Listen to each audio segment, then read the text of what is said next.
My name is Will, and I, like Mulder from the X-Files, want to believe. So I've embarked on a journey of discovery. I've talked to people deeply entrenched in the spiritual and metaphysical worlds. I've thrown myself into weird and wonderful experiences. I've even joined a coven of witches, all in the interest of finding something, anything, that will prove that there's something beyond this physical, three-dimensional world we all live in. This is the Skeptic Metaphysician. Hey everyone, welcome back to another episode of the Skeptic Metaphysician. Today we are taking a walk on the dark side. Yeah, we're going where the show has not gone before. The topic is the supernatural.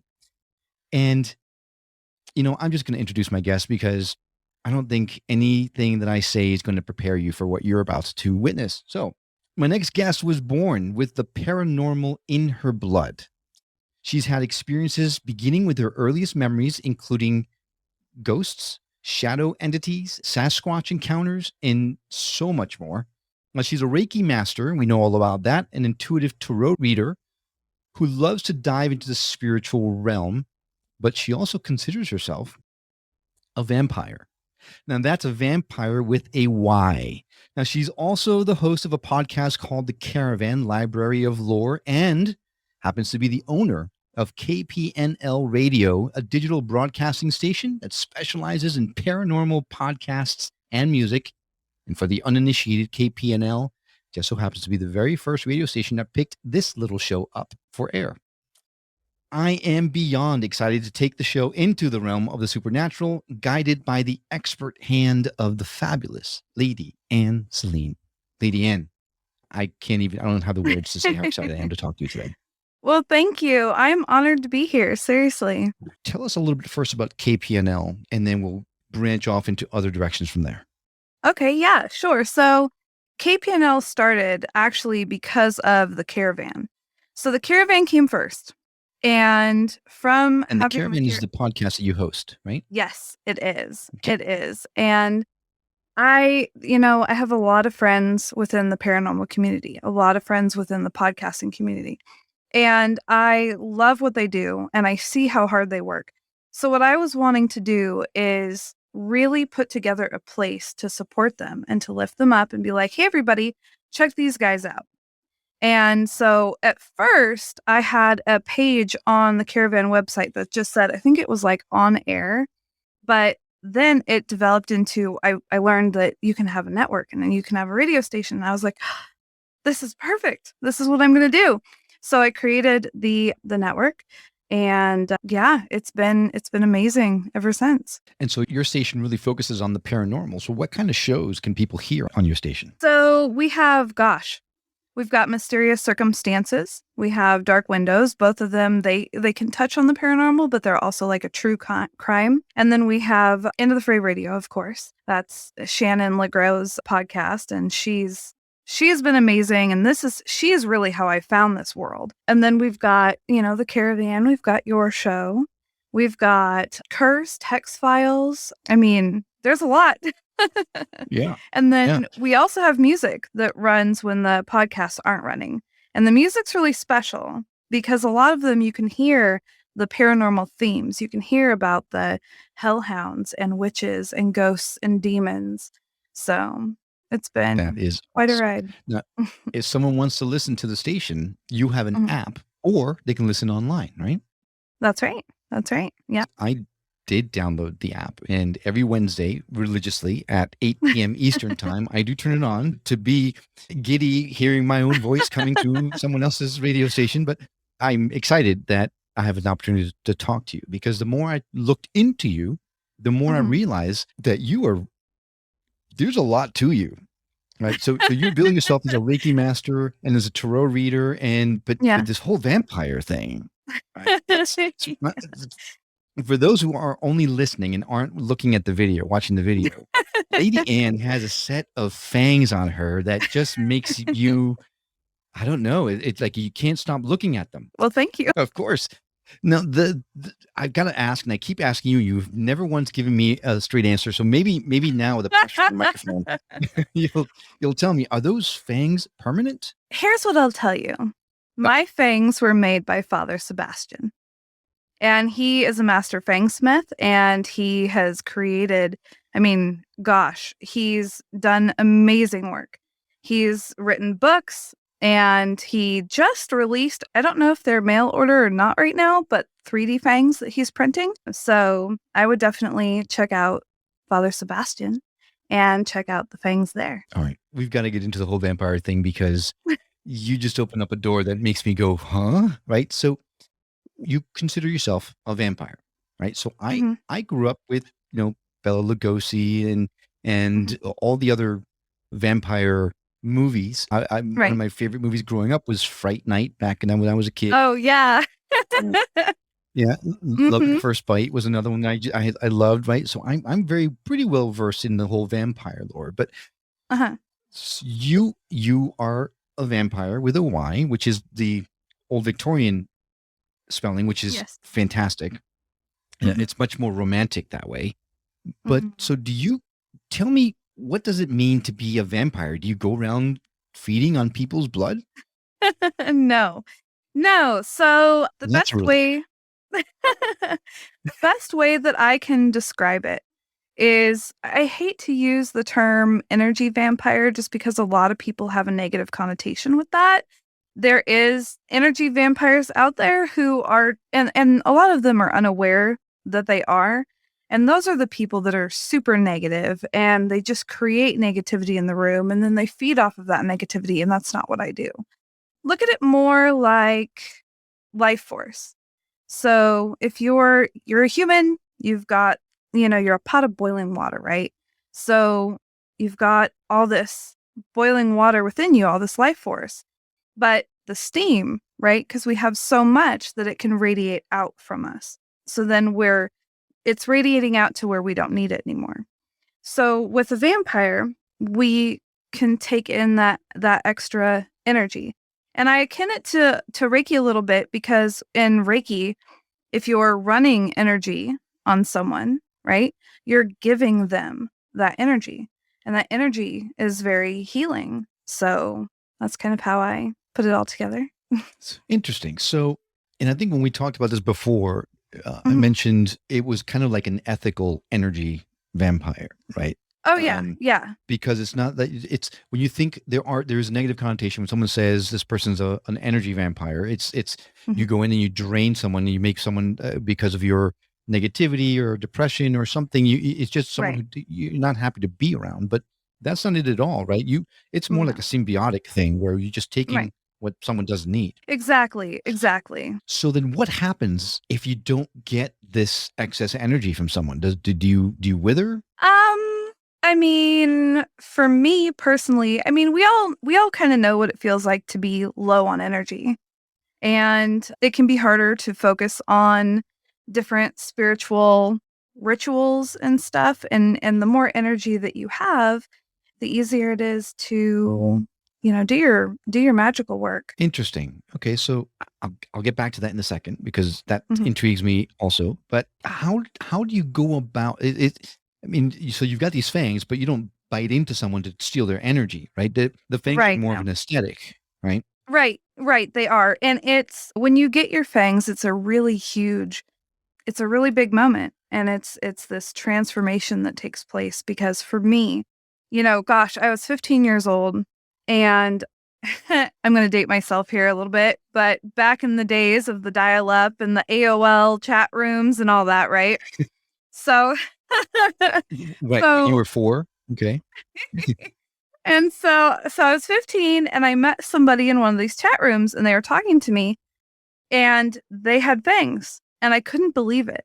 And we had so many conversations, and he told me all about this vampire culture, kind of like how there was a goth community. Apparently, there was a vampire community, and it was fascinating to me. I couldn't believe it.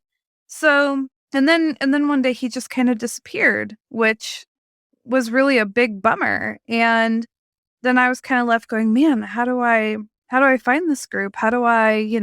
And and then of course throughout life I had asked different dentists if they could make fangs. And cuz I always identified with vampires and their stories, especially Interview with a Vampire. That one Mm, will always be my favorite. And I've always identified a lot with Louis. And so I'll never forget the point in which he has that transformation when he says it.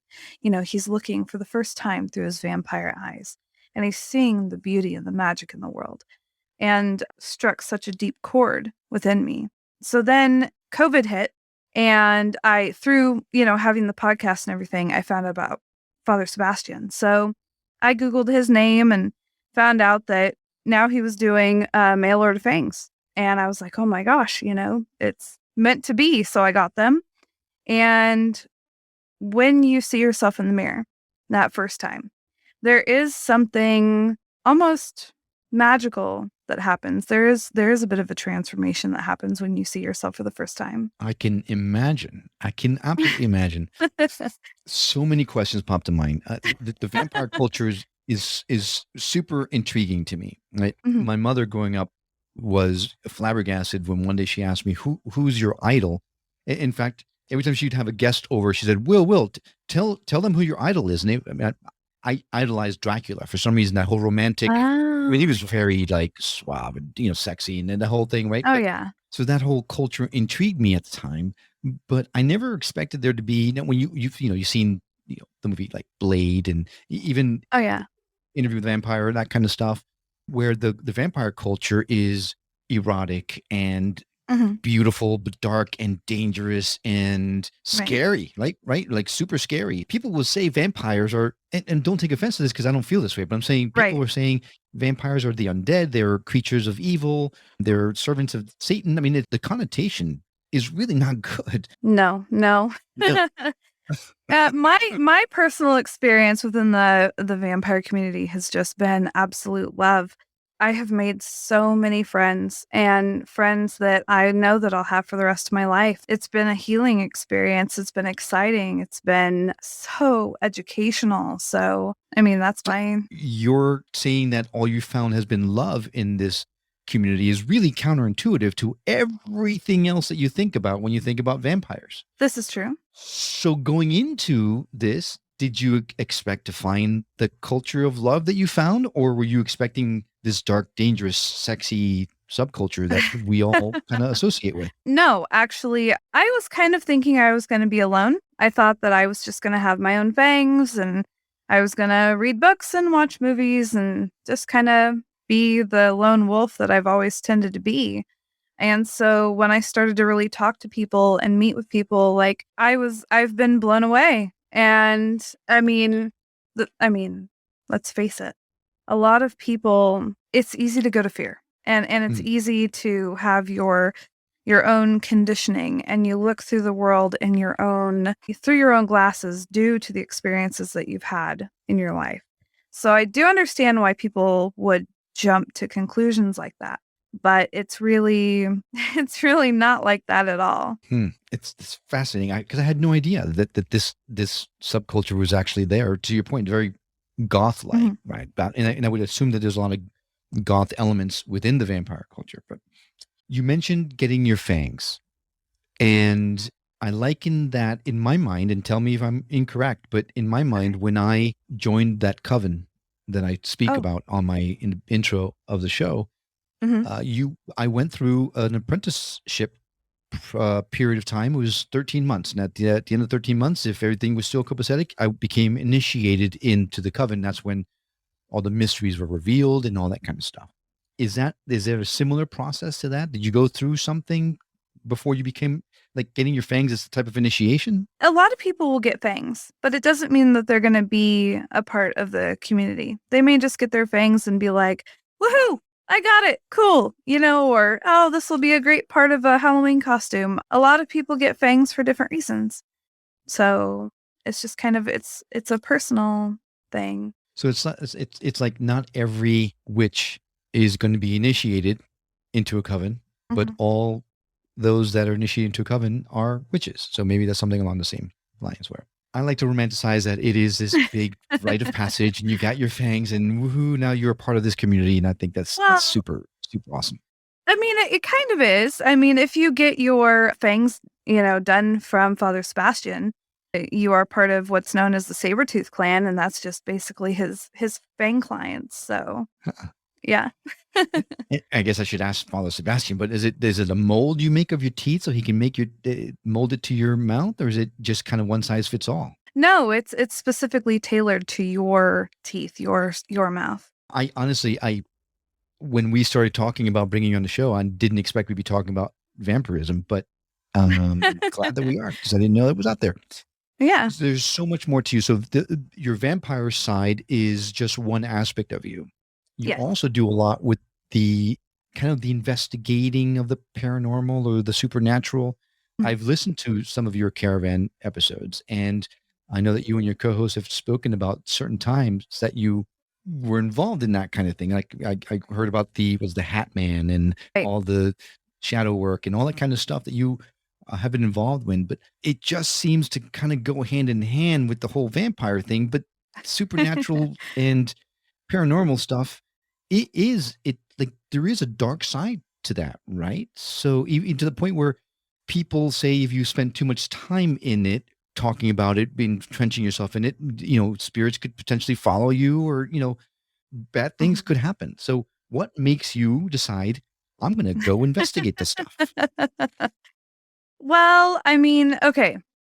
So I started out going to healing group and I began learning Reiki there. That is kind of I mean, I've always been called as a healer. So the latest episode of the caravan where I was with Natalie and we were talking about the Hat Man and when I went and did like a house cleansing for her, that was, Mhm. you want to help those that need help if you can, and I'll always attempt to try.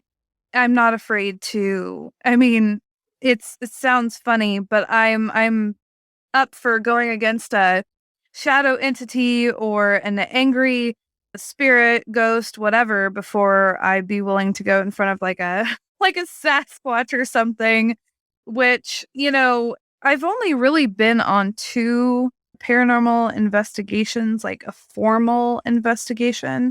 The first one it was actually a birthday gift from my co-host I had at the time, and we went to the Fairfield Infirmary in Ohio. And that was quite the experience. I mean, I have to be honest, even though I've had all these experiences my whole life, I I don't I'm not just going to believe it. I'm not just going to be like, "Oh wow, this is, so I need to experience it for myself." So everybody else, they were like, "Okay, we're going to go here. We're going to do this investigation." I walked into the building and it felt fine. I didn't feel scared, but I did feel pulled. And so feeling this energetic pull to travel deeper into the building, I just kind of went with it because it was too strong not to. And I didn't feel afraid, I went down the stairs and I found myself alone in the basement and I Always a was great humming. place to be. Oh yeah, always. And I was just humming this music, and I turned around and all of a sudden it literally felt like somebody took their hand and just went up the back of my head in my hair and grabbed my hair. And it was so awful. It was Oh, so wait, awful. time to go. I'm out. No, Yeah, no I way. did. I ran all the way back up the stairs and ran back into my group, and they're like, "What happened? What happened?" And I told them.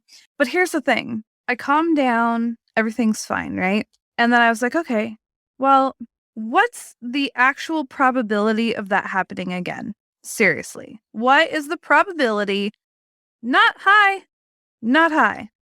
W- So, Really? in my head, I mean, so so I left and I went and explored the building alone again some more. I mean, I didn't go down into the basement, but wow, but you I did are walk by around far again. braver than I. So yeah. Wow. It's so contradictory to see you talking to me in this backdrop of it's gorgeous, right? You've got the candelabra going behind you and the Uh-huh. fangs and the cameo around your neck and talking about supernatural, but then also talking about being a healer and being in a group full of love. It's really interesting. Like the dichotomy is just it's Uh-huh. really hard to justify or make sense of it in my head. It's beautiful. I mean, it's fun and exciting, but not at all something I would have placed. So Right. you are also, on top of being a Reiki master, you're also a tarot reader. So I'm assuming you do say you're an intuitive tarot reader. So do you consider yourself clairvoyant? Are you a channel? How do you get your information? Gosh. Okay, so that one's really kind of hard. That's me. I I always ask the can't. hard questions. Ask anybody. It's good. It's good.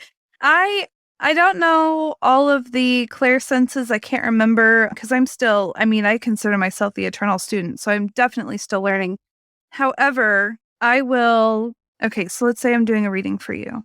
I'll take out the cards or my runes, and I will see a number in my head. That number is the number of cards that I'm supposed to pull or a number of runes that I'm supposed to pull. And then sometimes I can smell something, which is weird. Like, for example, one time I was sitting there and I was thinking about my co-host and I smelled these red peppers, red and green peppers. And it was so strong and I wasn't cooking anything in my house, nothing. And so I called her up and I was like, "Hey, have you eaten any red or green peppers or anything?" And she's like, "Oh yeah, we just finished cooking some right now." And I was like, "Oh, okay. All right." And then sometimes I just feel whether it's flashes and images in my head, whether it's just a really strong feeling, I just go with it and I lay the cards out and I'll write out everything that they mean. And then I look at it as a whole and kind of give, not only the interpretation that is specifically written for them, but then my interpretation as well. Okay. So yeah, intuitive, I guess. And there is a clair something Mhm. that's smells, and I forget Right. what it's called. You're right. There is. Right. God, I am jumping from topic to topic on this thing because there's so much that I want to cover that I'm just going really by stream of consciousness, which is the Right. absolute worst way to Oh, conduct an interview. Um, it's good though. It's good. I will touch on you asked about channeling. And that is something that I was learning how to do channeling when I was in a healing group. I stopped for a little while and I've been slowly trying to kind of get back to it a little bit. so there's different types of channels, right? There's the Mm. conscious channel, and then there's the I don't remember now, sadly, what the other one is, but one takes over, and you go into a trance, and you just channel. Someone goes through you. Mhm.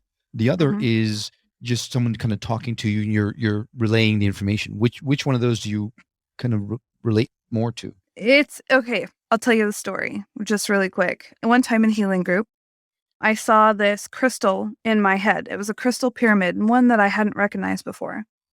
And just as I see this in my head, there's a man and he's got this kit, and I wish that I could remember what it was called. Something dealing with Atlantis and these Atlantean crystal tools that he had. Well, he pulls that out. And I was like, "Oh my gosh, can I hold this?" And he allowed me to hold it. And then I kind of was pulled over to this other woman in the room. So I take the pyramid and I go over to this woman. And then I was like, "I think I have to tell you something."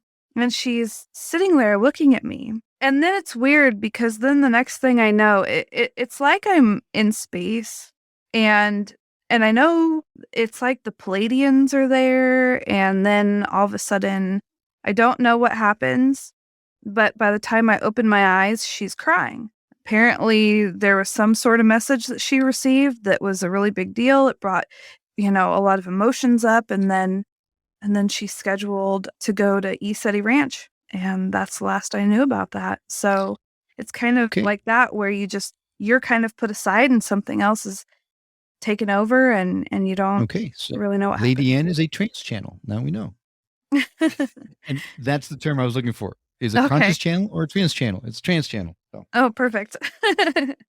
that it really is super intriguing also because I've not spoken to a trans channel before. And you see the in the movies and things like you go and you Oh. start shaking and some other entity speaks through that Oh, person wow. and the person wakes up and go, what happened? Right. So Right, um, right. I've never been one to be good at relinquishing control. So I don't think I would be happy with that. But if you are, that's all that matters, right? Well, then moving on to my next question. A little while ago, started speaking my language when you said that you don't just believe things offhand. You have to feel the reality, right? Then I always say, as a skeptic, I need proof. I need tangible proof. I need something that I can touch, I can feel, I can say, yep, this is real before I can wholeheartedly get behind something. Right. And really that's the whole point of this show for me, is to find that something. Now, longtime listeners will know that Reiki for me was that thing. I found something that I knew was something I was not controlling. It was definitely something I was feeling. There's a tangible feel to it. But a lot of the other stuff I haven't experienced. I've not astral projected. I can't see auras. I mean, a lot of the metaphysical stuff I don't get. I'm not lucky enough to have those talents. I'm not really a channel. So then when we're talking about the supernatural and the paranormal specifically, when you were in Fairfield. Yeah. And you were thinking, this is not real unless I feel something. And then lo and behold, you felt something. Right. How confident are you that you felt something? Like, how sure are you that this, you go into a spooky place and then you kind of freak yourself out and, oh my God, I felt something, but it's really kind of your mind playing tricks on you? I've had that happen before, to where you can kind of project it and then you're like, oh, okay, wait a second. That was just me. And you rationalize it and you are able to find, okay, that was my sweater or my hood or my hair tie or something like that. This was multiple fingers, like my hair, like on my head. And I mean, you're sending shivers down my spine right now. So you have no doubt whatsoever that these things are real, that they exist. Yes. And you felt it, you've seen it. This is with your own senses. Yes. So here's the big thing. If I would have been experiencing this on my own, hands down, I would have thought something was wrong with me in my head. Most, like 95% of all of my experiences, there's been other people with me that have witnessed it, felt it, heard it, all of it. So, yeah. Well, can you share with us some of the craziest things? I know that the hair thing is pretty crazy, I'm not going to lie. But I mean, you've seen Sasquatch, for example? Well, okay, so I'm still struggling with this because this happened last month. We had started out doing a paranormal investigation on some haunted dolls. I've never done that before, never talked to a haunted doll. So I thought, well, let's see what happens, But something else kept coming through. So we had somebody doing the Estes method, and the Estes method is where you've got your spirit box and you have noise canceling headphones plugged into it. So you've got your headphones, and then you're blindfolded. So you can't lip read, you can't see what's going on. You're, concentrating, and the spirit box is like this. It's this radio that sweeps through really super fast, and sometimes you can hear, words will come through. So we had somebody on that, and the words that were coming through equated to something being attached to the land. So we kind of just didn't really put a whole lot of stock into it, kind of got bored and quit. But a couple days later, I was like, well, it was talking about something with the land. So why don't we go out into the woods and do a ghost investigation? Stupidest idea that I've had. So we go and we get in the side by side, and it's myself, another person, and my co-host, and she's in the back in the bed of it. And we go and we park it at the mouth of this woods. And we go in, and the first red flag, I didn't even register it, because over here in Oregon, yeah, we've got woods, but it's pretty quiet. You can hear some crickets and frogs, but man, over in Ohio, it's an orchestra, cicadas, and just like I've never heard it like that before. And so we walked into the woods, and it was silent. I should have known. I should have thought. I didn't. It was completely silent. And we put everything down. And my co-host says to me, well, how are you feeling? Because she knows that I'm sensitive and everything. And I was like, I'm feeling pretty good. Everything's good.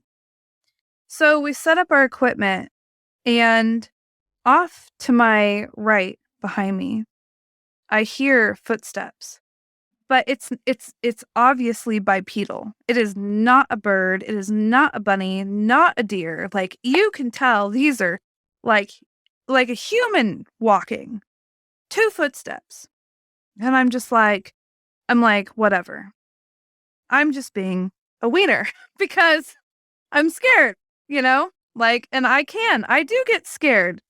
So then I hear this low guttural growl that, again, I just sat there and thought, you know what? I am imagining things. I'm imagining things. So I stood up and I turned around and I had a flashlight. So I take the flashlight and I look off in front of me because I'm now facing what was behind me. So I'm looking over, and it was really strange because at one moment I saw a silhouette, and you can see this head and this shoulder and this arm like around the tree. And I'm like, I need my glasses. This is just, I'm just being a scaredy cat. I don't have my glasses on, and that's what this is. So I look away and I look back. It's not there. Okay, yeah, just my imagination. I doused the light. And that's when we heard, just a little bit after that, that's when we heard this really loud. It'd be like you open-handed smacked the side-by-side that we drove in on. Like something hit it. And now I'm froze. Now I'm just standing there. And they're looking at me like, are you okay? Because for them... Was this at night or in the daytime? It was at nighttime. So we got there during sunset, and now at this point, it's night. So they normally are used to sounds. When you're doing, I guess, ghost investigations, sounds are a normal thing. So they were still in ghost investigation mode. And now I'm sitting there going, I'm frozen. Because, of course, I don't have fight or flight. I have freeze. And so they're like, are you okay?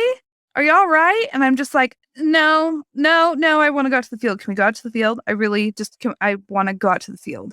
And so they're like, okay, all right, let's go. So we gather our stuff, we get in the side-by-side, and we drive out, and we're in the field, and I'm like, this is good. All right, I'm good. This is better, because when I was in there, the other thing that I was feeling, it was almost like we were encroaching on some thing's territory. That's just how it felt, but I couldn't really make sense of it. I didn't really want to say anything. And so now we're out in the field, and lo and behold, my co-host decides to play the Ohio Howl. And I did not know she was going to do this. And so she's holding it up, and it's playing the howl. And the exact same howl came out of the woods where we just were. Okay, so hang on a second. Before you get any further, for those who are listening in who don't know what the Ohio Howl is, can you explain that to us? Yeah, so it was a recording. I think it's from 1994. You can YouTube it. Just YouTube the Ohio Howl. And it is a supposed Sasquatch howl that was caught, in 1994 that they recorded, and it's uploaded on YouTube. And so, yeah. So you played the Ohio Howl, and then very shortly thereafter, it was echoed from the exact location that you were just in. Yeah, That's and it was loud. Terrifying. It was awful. In that moment, I was sitting there, and I'm like, monsters are real. like my reality is totally changed in that moment. I'm froze. So, but I'm able to move, and we start packing up our stuff, and we get back into the side-by-side. But we're in the side-by-side, we're listening to the howl, and we take a moment, and it seems like everything's okay. That was until it sounded like it ripped a tree up and hit it against another tree. And at that point, I'm done. And I'm just like, go, go, go, go. I'm done. And all I can think about is, the stories where they'll bluff charge you or they'll flank you. And so my co-host is in the back. She's got the night vision camera. She's scanning the wood line and we're going, and it doesn't matter at the same time because that thing isn't going to go any fast. Like, it's not going to go that fast. If they really wanted to come out of the woods and just pluck you out of there, kick it over, they're going to do that. Bye. Hello, missing 411, you know? That's it was awful. It was terrifying. But then there's another half after we got back and everything had like calmed down. I hear these two different camps where some think Sasquatch is as physical as you and I, and just like another ape or hominid. And then the other camp that thinks that they're dropped off by aliens and have, all this woo stuff to them. And I thought, well, you don't know until you try. So let's get out the spirit box and see if they can communicate through it. So we put somebody on the Estes method again. And a message comes through that says, we were once worshipped and now we're a myth. And they're talking about how things have been taken and how humans have changed. And, the land's not the same. Humans aren't the same. And there's missing connection. And all of a sudden it says, look, see. And we look up on the ridge, and it wasn't just me that witnessed this, but you could see step out on the ridge line next to a tree, that same head and shoulder and arm, and then it's kind of swaying back and forth. And then the person on the Estes method says, you see me. And so then another person went to turn on a flashlight. And when they turn on the flashlight, the person on the Estes method said, bright, too bright. And boom, we turn the flashlight off. And there was no way for the person on the Estes method. They weren't even facing the person with the flashlight. They weren't facing the silhouette on the hill. They were facing me, and they were blindfolded and had their noise canceling, earphones on. So. Okay. Hang on. I know. I really want to believe this stuff. I do. I want to believe this stuff because I want to believe that we live in a world where mysteries are real and the unknown is out there. Like I said in the beginning, I'm like Mulder. I really do want to believe. Right. Yeah. So you've got the spirit box, and it goes through just radio channels, and it goes through them really fast. And so sometimes though, there's words that just come out, and they're very clear. So then those clear words that you hear, you shout them out if you're the one on the Estes method. Got it. So when you say that the person that on the headsets was hearing words that they heard on the radio as it was scanning quickly through all the different frequencies, and he would be shouting out what he's or she is hearing. I understand now. I get it. This is terrifying, right? I mean, it's not just me, right? This is terrifying. So even though I say I want to believe, I'm also really scared to believe because it's terrifying if this is truly what's happening. Right. Well, it's one of those things where I've had experiences since I was young, and there are things that are, coming into my reality that I never wanted to. And I'm even scared, but I've been living this since I was really little. Wow. I can't even imagine what that must have been like. So a quick question, because it struck me when you said it, but back then, when you were in the woods, you mentioned you were looking, but you couldn't see anything because you didn't have your glasses on. What were you thinking? You're out in the woods in the middle of the dark. How do you not have your glasses on the entire time? I would be like, when I go scuba diving, right? When I go scuba diving, like I need to have my head in the water and I'm looking everywhere around me because I need to see the shark before he hits me, right? Right. Why? How would you not have glasses? I don't understand that, but. It's one of those things where like the prescription things, I mean, I can see everything, but with the glasses on there, everything is so much more crisp and clear. And it's the distance, seeing a further distance. So seeing up close, everything's fine. So I just kind of, I mean, I don't have any contacts in or anything right now. I have a love-hate relationship with my glasses. And so so being out there, I just wasn't expecting to see anything. So then if this is so terrifying for you, and it sounds like it is because you keep telling me that these experiences run chills down your spine. Why Mhm. why do you keep doing it? Is it just like an adrenaline rush, or is it something you're trying to discover? Why do it? Well, it comes back to I'll never forget when I got to go on Shannon's show. So Into the Fray, it was like episode number 47 or 48, and it's called Stranger Things in Oregon. She had finally, she gave me a platform, a voice to tell my stories that I've had since I was little. And even though I had had these experiences with other people, you still feel weird or isolated, or you question it. And after the episode, I got emails and I got messages from people all over the world, New Zealand, Canada, different states in America, saying that they've had the same experiences. And it was so healing for me.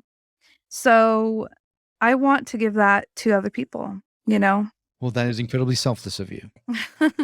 Uh, so, okay, we're woefully short on time, Mhm, and I I would be remiss all the conversations we've just had if all mhm, these things are indeed real, mhm, whether it's the Hat Man, which I see over your shoulder right now, which is freaking me out, or the howl, or anything, any of these things that you've experienced, the hair, the hand in your hair.